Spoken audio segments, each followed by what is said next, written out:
നടരാജ് പരശുരാം ഒരിക്കൽ കൂടി ചേരുന്നുണ്ട്. നടരാജ്, ആനയുടെ അടുത്തേക്ക് എത്താൻ പറ്റുന്നുണ്ടോ? കാലിൽ വടം കെട്ടി എറിയാനുള്ള ശ്രമങ്ങൾ നമ്മൾ കണ്ടു, ആ ദൃശ്യങ്ങൾ കണ്ടു. ആ രീതിയിൽ ആനയുടെ അടുത്തേക്ക് എത്താൻ പറ്റുന്നുണ്ടോ?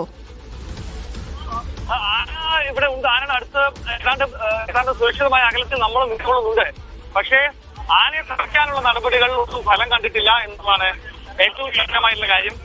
കാലിൽ വടം കെട്ടിയും മറ്റും ആനയെ തളയ്ക്കാനുള്ള ശ്രമം നടക്കുന്നുണ്ട്.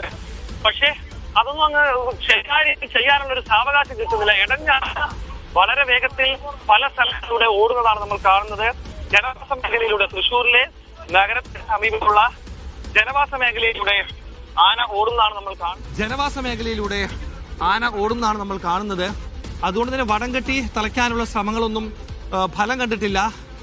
ആന ഇപ്പോൾ നമ്മൾ നിൽക്കുന്ന ഏരിയയുടെ കുറച്ച് ആ ഭാഗത്തേക്ക് പോയിരിക്കാം. നമുക്ക് സ്ഥലപരിചയമില്ലാത്തത് കൊണ്ട് തന്നെ പൂർണ്ണമായും ആ ഭാഗത്തേക്ക് പെട്ടെന്ന് പോകാൻ സാധിക്കില്ല. കാരണം ആന തിരിയുകയാണെങ്കിൽ എത്ര ദൂരം ആ ഭാഗത്തുണ്ട്, എത്ര സ്ഥലമുണ്ടെന്ന കാര്യത്തിൽ വ്യക്തത ഇല്ലാത്തതുകൊണ്ട് നിശ്ചിതമായ അകലത്തിൽ നിന്നുകൊണ്ടാണ് നമ്മൾ കവർ ചെയ്യാൻ ശ്രമിക്കുന്നത്.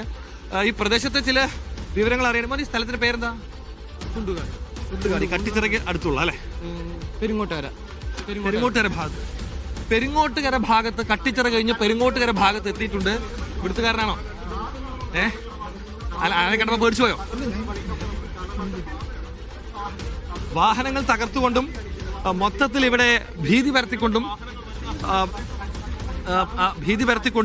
ആന പോകുന്നതാണ് നമുക്ക് കാണുന്നത്. ശിവലക്ഷ്മി അയ്യപ്പൻ എന്നാണ് ആനയുടെ പേര്. ആന പട്ടിയെ കണ്ട് ഭയന്ന് ഓടിയതാണ് എന്നാണ് പാപ്പാൻ പറയുന്നത്. ഇത് ഏതെങ്കിലും ഉത്സവത്തിന് വന്നതാണ്. ഇപ്പോൾ ദൃശ്യങ്ങൾ കാണുന്നത് ഒരു കാർ കൂടി തകർത്തിട്ടുണ്ട്. ഒരു കാർ കൂടി തകർത്ത് പോകുന്നതാണ് കാണുന്നത്. ആന ഇപ്പോൾ വന്ന വഴി വേറൊരു ഭാഗത്തേക്ക് പോവുകയാണ്. വിനിഷ, എന്തായാലും ആനയെ തളയ്ക്കാനുള്ള ശ്രമങ്ങളൊന്നും ഫലവത്തായിട്ടില്ല. കൂടുതൽ ഫോഴ്സുകൾ വേണം, കൂടുതൽ സൗകര്യങ്ങൾ വേണം. ഉടൻ തന്നെ കൂടുതൽ ഫോഴ്സ് ഈ ഭാഗത്തേക്ക് എത്തുമെന്നാണ് നമ്മൾ പ്രതീക്ഷിക്കുന്നത്. ഇപ്പോൾ ഇവിടെ നമ്മുടെ ശ്രദ്ധയിൽ കൂടുതൽ ഫോഴ്സുകളൊന്നും എത്തിയതായി കാണുന്നില്ല. ആന ആ ഭാഗത്ത് വീണ്ടും നാശനഷ്ടങ്ങൾ ഉണ്ടാക്കുന്നുണ്ടെന്നാണ് പ്രദേശവാസികൾ പറയുന്നത്. അവിടെ നിന്നും ഇപ്പോൾ കടന്നു വന്നവർ പറയുന്നത്. ക്യാമറമാൻ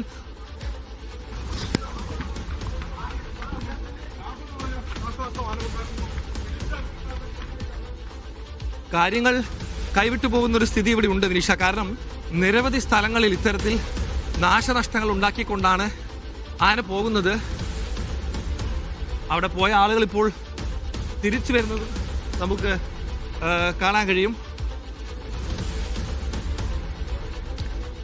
നടരാജ് പരശുരാമും ഞങ്ങളുടെ ക്യാമറ പേഴ്സൺ അനീഷ് കാഞ്ഞങ്ങാട് പകർത്തിയ ദൃശ്യങ്ങളുമാണ് തത്സമയം നമ്മൾ സ്ക്രീനിൽ കണ്ടുകൊണ്ടിരിക്കുന്നത്. വളരെ ഭീതി പരത്തിക്കൊണ്ടാണ് ആന ഇപ്പോഴും സഞ്ചരിച്ചുകൊണ്ടിരിക്കുന്നത്. വീടിന് മുമ്പിലുള്ള 4 ബൈക്കുകളാണ് തകർത്തിരിക്കുന്നത്. അതുപോലെ കാറുകൾ തകർത്തിരിക്കുന്നു. ഇതുവരെ ഒരു ഒഫീഷ്യൽ ആയിട്ട് ഒരാളെ പോലെ കാണാനില്ല ഇവിടെ. അതാണ് ഈ ആന എങ്ങനെ പോവുക. ആനയുടെ പിന്നാലെ നാട്ടുകാരും പത്രക്കാരും. താങ്കളുടെ വീടിന് മുമ്പിൽ 4 ബൈക്ക് തകർന്നു. എൻ്റെ വീട്ടിലെ പണിക്കാരാണ്. എൻ്റെ വീട്ടിൽ പണി ചെയ്തുകൊണ്ടിരിക്കുന്ന 4 പണിക്കാരുടെ ബൈക്കുകളൊക്കെ അടിച്ച് തകർത്തു. എൻ്റെ വീടിന് മുമ്പിലത്തെ മറ്റേ വാതിലാണ് പൊളിച്ചത്. വീട് പണി നടന്നുകൊണ്ടിരിക്കുകയാണ്.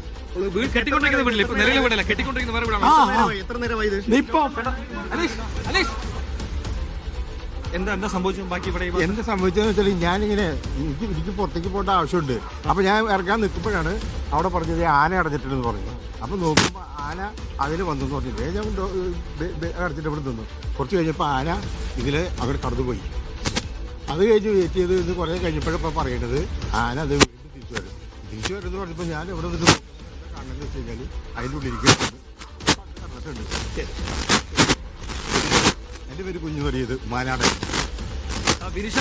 എന്ന പ്രദേശവാസി അല്പസമയം മുമ്പ് BJP നേതാവ് ഗോപാലകൃഷ്ണൻ വീടും ഈ ഭാഗത്താണ്. ഇവിടെ വീട്ടിലെ ബൈക്ക് അദ്ദേഹം പറയുന്നു. എന്തായാലും ആനിപ്പോൾ ആ വഴിയിൽ തിരിച്ചു വരുന്നുണ്ട്. ക്യാമറമാൻ അനീഷ് കാഞ്ഞങ്ങാട് പകർത്തുന്ന ദൃശ്യങ്ങളാണ് നമ്മൾ കാണുന്നത്. വളരെ വളരെ റിപ്പോർട്ടിംഗ് കൂടി ഓർക്കുമല്ലോ. ക്യാമറമാൻ അനീഷ് കാഞ്ഞങ്ങാട് പകർത്തുന്ന ദൃശ്യങ്ങളാണ് നമ്മൾ. ദൂരമുള്ള സ്ഥലത്താണ് ഇപ്പോൾ ആന ഉള്ളത്. ഈ പ്രദേശത്ത് എവിടെ